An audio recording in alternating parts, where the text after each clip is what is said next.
not opposed to incrementalism. I think sometimes being a pragmatic person is okay. But we have compromised a great deal. Things were taken off the table that should have been left on the table that would have given us greater negotiating. But all this is hindsight. Now we're dealing with a reality. And the reality is what's coming out of the Senate is not, I think, what the American people expected.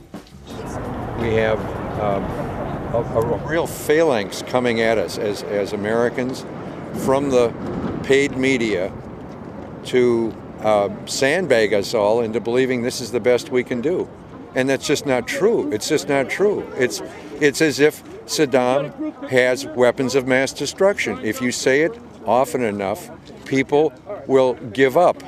They'll assume that some of this must be true, and this just isn't true.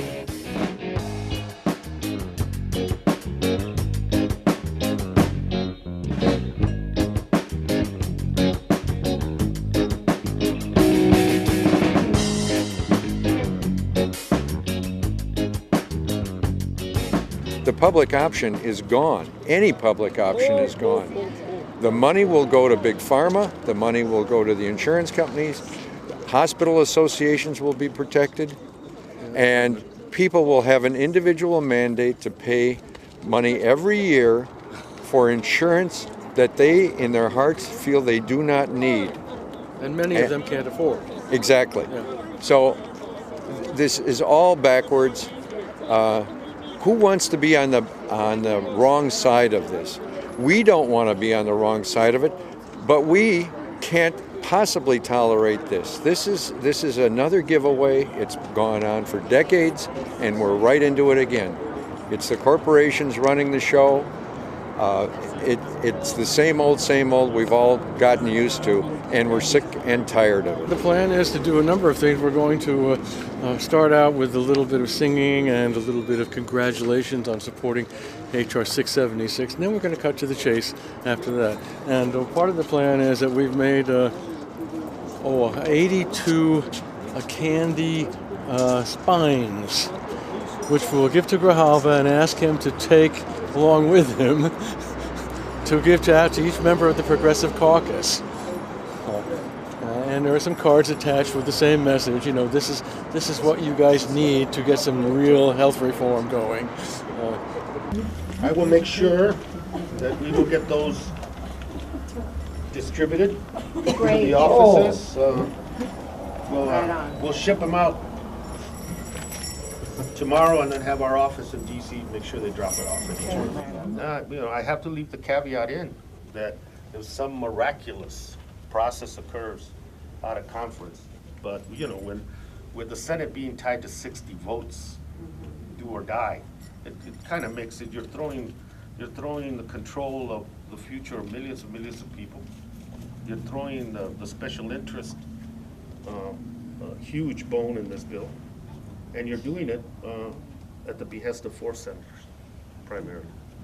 And I think as this thing gets flushed out more, and as people begin to realize the kind of step that we are being asked to take, that it'll become a difficult vote for more and more of my colleagues. What would be the threshold issue?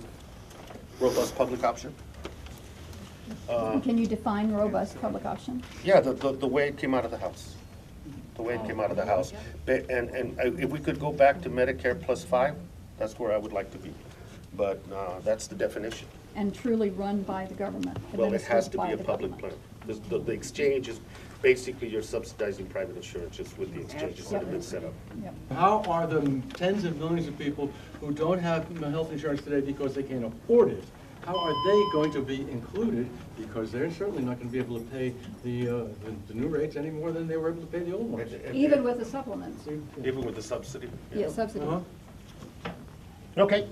And here's a question for you that's not rhetorical. I really would like an answer. We'll see if I can answer. Okay. And that is, how would it be taken care of in terms of the Medicare, expanding the Medicare to people 55 and over? How would it be kept from being something where it tends to just be an onerous thing on Medicare, which is already underfunded? Congress has not funded Medicare enough for a long, long time. And how would it not be then even harder on Medicare to be accepting people that are, again, elderly, just a little bit younger, who are going to cost Medicare more? How will that be taken care That of? was the most expensive population that was being included in that Yeah. 55 cap. And the concern was, how are you gonna pay for that without Bankrupting Medicare. having to cut reimbursements, Yeah. cut services, limit eligibility in other sectors, on and on and on and on. It's a question that's there and hasn't been answered adequately. I would also like to tell you that just before I walked in here, I got a call from a bill collector that was trying to get money from my insulin-dependent unemployed son, $850. Okay, and please help. We also saw during this period of debate and consternation that insurance premiums went up 10 to 12%, and cost of prescription drugs went up 15%. Yep. And so they're priming their gun. Yeah. And so they're gonna be at this level, and then the subsidy will we'll have to respond to the level that they're at, and that's a concern. And Medicaid, expanding Medicaid, the hospitals and the providers don't want it. It's the lowest paying public system that we have. And so what's gonna be the burden on that system as it grows? And other than Nebraska, how are states like Arizona gonna make up the shortfall? And you know how they're gonna make it up. Yep. There's no reason why they can't pick this up again in March. And we'll be right back here on the curb. We'll be knocking on doors.